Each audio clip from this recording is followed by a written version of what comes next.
Lo, tignan niyo si Crystal kung ano ang ginawa niya dito. Mata sa litaw. Hi lang, hi. Hi.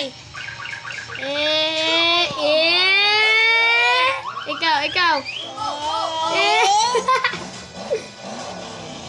May pinanood kasi siya, tignan niyo.